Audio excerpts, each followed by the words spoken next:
Le badminton, un sport très récent aux Jeux Olympiques qui a fait son entrée il y a peu de cela. Rentré vers la fin du XXe siècle, il est aujourd'hui un sport courant qu'on peut retrouver dans les différentes activités de la société. Une montée qui se fait de plus en plus, notamment en France, et qui intéresse de plus en plus les jeunes. Et aujourd'hui, on s'attarde au badminton, à son histoire, aux Jeux Olympiques et à l'édition 2024. C'est parti.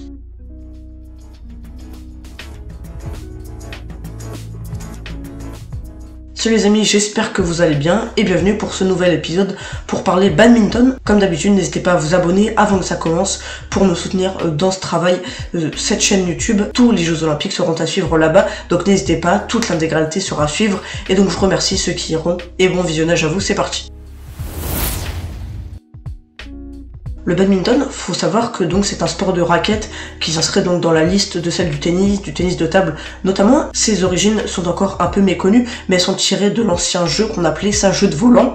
Et donc, faut savoir que c'était un passe-temps populaire, mais qui était surtout réservé notamment dans les classes les plus aisées de la société. Selon plusieurs théories, il n'y a pas d'affirmation exacte, c'est vers les années 1860, dans la demeure du duc de Beaufort, que se serait créé le badminton et sera devenu une activité, plus qu'une activité, mais un véritable sport, une véritable compétition sportive. Et puis, c'est dans les garnisons militaires indiennes qu'il est devenu un véritable sport où l'enjeu a été multiple, et donc en Asie, il s'est largement développé, et c'est pour ça qu'aujourd'hui, on a un fort niveau du côté de l'Asie en badminton.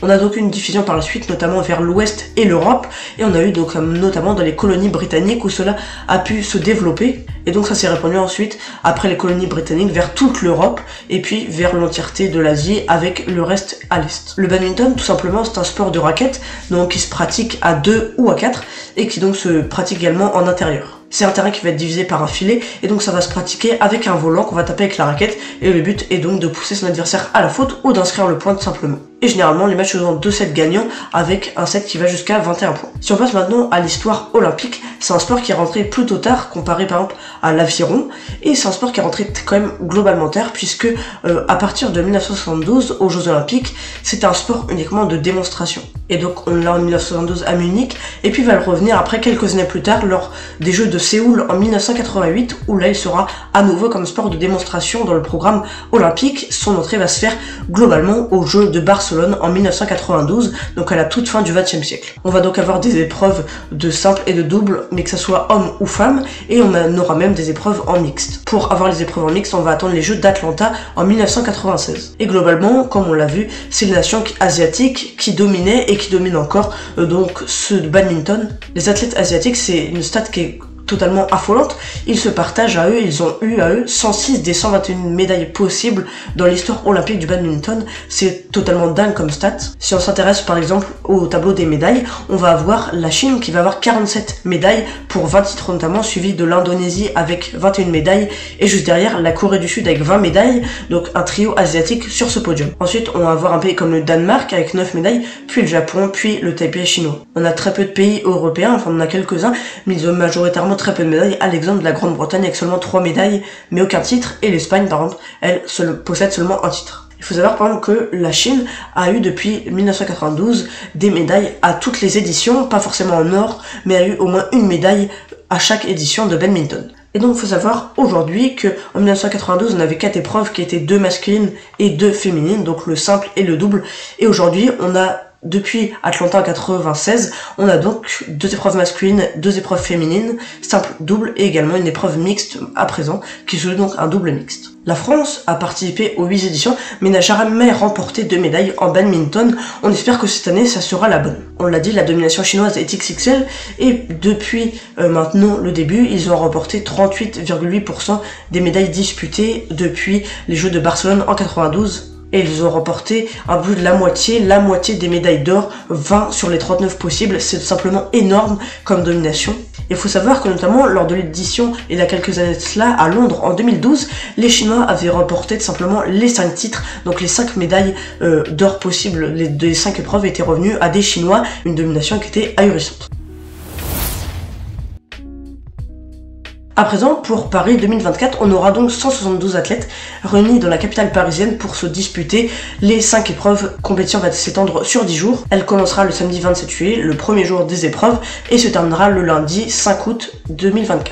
on aura les premières finales à partir là du vendredi 2 août. Si on s'attarde à notre chère équipe de France, à présent, on va avoir donc différents athlètes qualifiés. Et pour le moment, on a Thomas Junior Popov en simple homme, Xi Kuefei en simple femme. On a après les deux frères, Thomas Junior Popov et Christo Popov, qui sont qualifiés en double homme. Margot Lambert et Anne Tran sont-elles en double femme. Et puis du côté du double mixte, on aura aussi une paire française avec Tom Jikel et Delphine Delru. Il faut savoir que la vidéo est tournée un petit peu avant le calendrier des épreuves et des poules qui sort le 12, donc il manque peut-être quelques informations, je m'en excuse, mais la vidéo est donc tournée avant. De son côté, Thomas Junior Popov, en simple, seul français issu dans la catégorie masculine en simple, il reste donc sur un quart de finale disputé le vendredi 7 juin face à Shi, auquel il s'est incliné en 3-7 lors de l'Open d'Indonésie. L'autre épreuve également, l'autre compétition qu'il a surdominé où il a été excellent, c'est évidemment le championnat d'Europe de badminton où en simple il s'est hissé jusqu'en finale avant de s'incliner face au Danois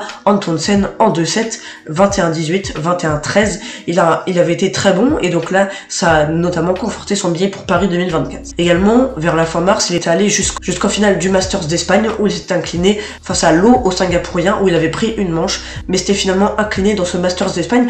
De belles performances donc récemment depuis 2024 pour Thomas Junior Popov. La médaille sera forcément très compliquée pour lui, en s'étant échec notamment jusqu'en finale des championnats d'Europe. Il aura donc une carte à jouer et on espère qu'il ira le plus loin possible et qu'il confirmera lui à seulement donc 25 ans, qu'il y a encore de belles années à vivre et quelques olympiades encore à disputer. Du côté du simple femme, on a la bretonne Xuefei qui donc elle a conforté son billet pour Paris 2024 avec une élimination de l'autre badiste française Léonis Huet lors donc des championnats d'Europe de badminton où donc ça a conforté sa qualification de son côté. Elle s'est qualifiée le 12 avril et disputera donc en simple ces Jeux Olympiques de badminton. Après, on a le double homme, donc avec les deux frères, Thomas Junior Popov et Christo Popov. D'ailleurs, eux, les deux auraient pu se qualifier via le classement Race to Paris, donc dans ce classement de badminton en simple. Mais finalement, ils disputeront l'épreuve en double, une forte complicité qui, on l'espère, aura là une chance de médaille très compliquée aussi, mais c'est Paris à la maison. Ensuite, on a notre très chère paire française en double femme, donc accompagnée de Lambert et de Tran. Margot Lambert et Anne Tran, donc, notamment comme performance très notable récemment, ont été jusqu'en finale des championnats d'Europe et les ont remportés. Une victoire qui avait suivi la victoire en demi-finale face à la paire néerlandaise Gilles Seinen. Une victoire donc 2-7-1 face à la paire bulgare Stoeva, deux sœurs qui s'est inclinée. Et donc, notre paire Lambertin, on espère que là aussi une médaille sera possible pour eux. Ce sera compliqué quand on connaît la densité chinoise et la densité asiatique plus globalement, mais également une médaille avec ce titre de champion d'Europe les place comme outsider. Enfin, en double mixte, on a la paire Tom Jikel et Delphine Delru, donc qui ont été notamment champions d'Europe également en double mixte. Une performance qui les a mis à la mi-avril en très bonne confiance avant Paris 2024, avant qu'on l'espère qu'ils montent très en puissance pour ces jeux. Mais une nouvelle fois, comme on l'a dit, les chances de médaille française en badminton seront très compliquées à aborder avec notamment la forte densité et le fort niveau qu'il y a du côté de l'Asie. Voilà les amis pour cette vidéo badminton, j'espère qu'elle vous aura plu et si c'est le cas, n'hésitez pas à vous abonner à la chaîne, la liker et puis la commenter en disant ce que vous voyez comme notamment champion et puis comment vous voyez les Français performer à la maison. Merci d'avoir suivi et puis on se retrouve dès demain, je vous dis à très bientôt sur le stade, salut.